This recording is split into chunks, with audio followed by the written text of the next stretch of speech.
Now, the president and first lady are currently at Walter Reed Medical Center and are said to be doing well after testing positive for COVID-19 this week. Joining us now to shed more light on the president's condition is his personal attorney and former mayor, Rudy Giuliani. Hi, Mr. Giuliani.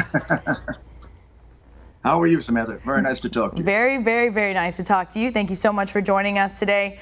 So we've heard from White House officials and doctors that President Trump is doing exceptionally well. He tweeted this morning sharing his appreciation for the nurses and doctors at Walter Reed Medical Center, saying they were all great and that he too feels well. Have you spoken with the president? How is he doing right now? I have. Well, I have, and he's allowed me to share it with you. I mean, as his lawyer, very often I can't share our conversations. This is not attorney-client privilege. This is between two friends. He told me he's doing very well. To me, and I've known him for 30 years, he sounded like a very, very healthy Donald Trump. He told me he was raring to go. He wanted to get out of there, but the doctors told him he has to stay for a little while longer. The main concern is not his present condition, no fever, no coughing. He's able to walk around fine. Question is, with this illness, something unexpected could happen in the next couple of days. They want to make sure he's right close to anything they need in case that happens. I suspected if it were you and me, we'd be home right now. But, you know, it is the president of the United States, and these doctors have a terrible responsibility. He also told me that he wanted to tell the American people that he understood from the very beginning the risk of this, but he made the choice that he had to lead from the front. He couldn't lock himself in the White House and be perfectly safe because he's the leader. I mean, it would be like a general trying to lead an army, but, you know, hiding in the bunker.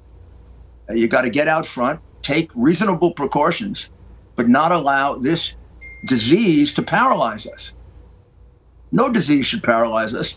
And since this was a deliberate attack by China, we shouldn't allow them to defeat us. So I think the president has done the right thing here. He took every precaution you reasonably can take, but still remain the leader of the free world and not go hide somewhere. And now he's contracted the illness like so many other Americans.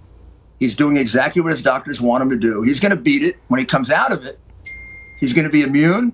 And my goodness, if he overcomes this disease, as well as about, 5 attempts to overthrow his government by the Democrats, the man should be elected president by acclamation. I mean, it's amazing what this man has gone through from the moment he got elected. You know, they announced they were going to impeach him.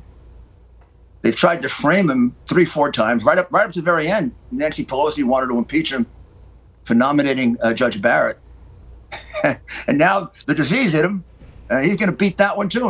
And once he beats it, he's going to be immune to it. Can you imagine how strong he's going to be? I wouldn't want to be Joe Biden. He's going to roll right over him. Absolutely. It's great to hear that from you, that the president's doing well, and it's great that they're taking the extra precaution that's needed for him. And earlier you tweeted that the Biden campaign will use this as a way to put off next week's vice presidential debate and possibly the next presidential debate. What are the chances we see Biden coming up with a positive test Monday or Tuesday? Or as the timeline would force him to be quarantined? The president could debate him right now Joe could stay in the basement, and the president could be in a hospital room. They could have a debate. The president would win the debate. Look, first of all, the president was really debating Chris Wallace. He wasn't debating. Biden was almost a footnote to that debate. Every once in a while, they let him in the debate. So, I mean, debating Biden would be nothing for him. And they know that. Why are they... If they thought they won that debate, you think they'd be hiding from another debate? They don't even want Kamala Harris to debate next week. They want to put off that debate because of the president, having this illness right now. And I have no idea what that has to do with their debate. It's crazy. Absolutely, very crazy. And I know many politicians have expressed their best wishes for a full recovery to the president and the first lady, but we've seen mixed reactions from the left. For example, Zahra Rahim, former Obama White House staffer and former Clinton spokeswoman, actually saying she wishes the president dies. Now, you tweeted earlier this morning about the reaction of the mainstream media, having a, quote, uncontrolled hatred for our president. Do you think this suggests the Trump derangement syndrome is actually worse than COVID right now? I do. I actually do. I think hatred is always worse than a physical illness. I mean, hatred is something that eats at you. And you look at the New York Times suggesting he get off the ballot. I mean, that's absolutely totally absurd to suggest he get off the ballot. That can only come from a hatred that's eating away at you. I actually feel sorry for these people. It's ruining their characters and their personalities. The president of the United States kind of creates this because he's doing something no president ever did. He's trying to break up the kind of power these people have exercised over the government for years. And in the case of the Bidens, in order to make millions and millions of dollars, which is not covered by anybody else. You just had a report on about all the money they made in China. I mean, you can't believe the amount of money they made in China and the way in which the Biden family sold out to the Chinese Communist government.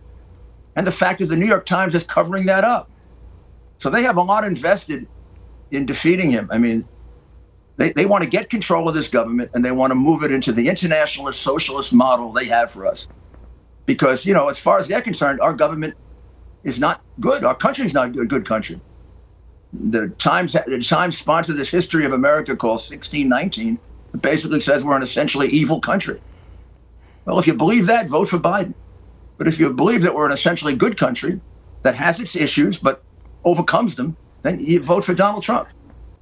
Absolutely. Definitely going to be an exciting next few weeks and can't wait to see how it pans out. But before I let you go, I know you and Chris Christie were helping the president prep for the debate since Governor Right Christie, next to each other. Right next to each other, right there. Amazing. Yeah, since the governor and the president have both tested positive, do you plan on getting tested if you haven't already? I did. Oh. I've been tested. I've been tested so often, I'm not sure I have a nose left. Yeah, I got tested yesterday at NYU, and the test came back negative, as all the rest of them have. I have no symptoms. The last contact I had with them was 3-4 days ago, so I think negative test, no symptoms. Maybe I'll get tested one more time just to be sure. But I mean, I'm surprised. I was in the middle of Hope and Chris. In fact, I think at one point I hugged Chris. Right? And after all, we are Italian and we get kind of emotional. I hugged him for doing a good job, you know, helping the president. But, you know, who knows? I mean, a couple other people have it. Jared Kushner was there.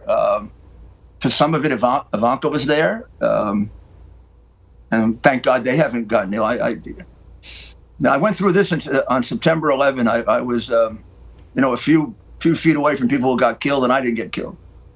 And I think it's all up to God. But the thing the president makes clear, and Joe Biden really shows he can't be a leader, is president shows it in the face of challenge and danger. You can't get paralyzed.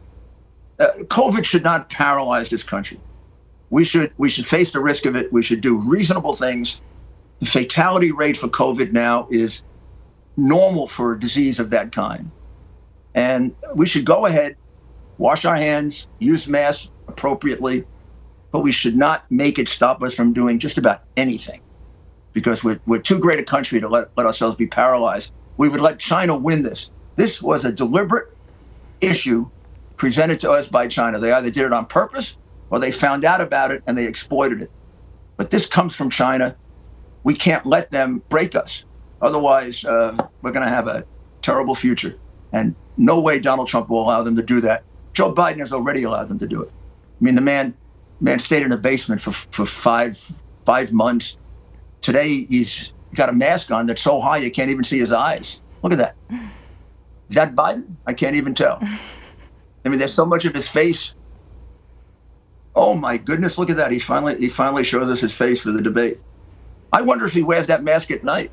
Absolutely. Definitely going to be interesting to see what's going to happen. But I'm glad to hear that you're doing well. Glad to hear you say the president's also doing well.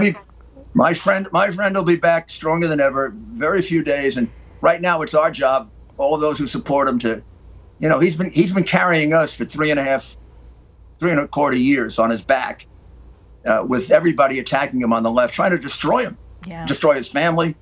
It's about time we do something for him, make sure he wins. Absolutely. And of course, our prayers are with the president and the first lady, and we wish them a speedy recovery. Mr. Giuliani, it was a pleasure. Thank you so much for your time today. Thank you. Want to see more videos like this? Click on the link below and subscribe to One America News on YouTube, and call your cable provider and kindly demand that One America News is added to your lineup. Call and subscribe today.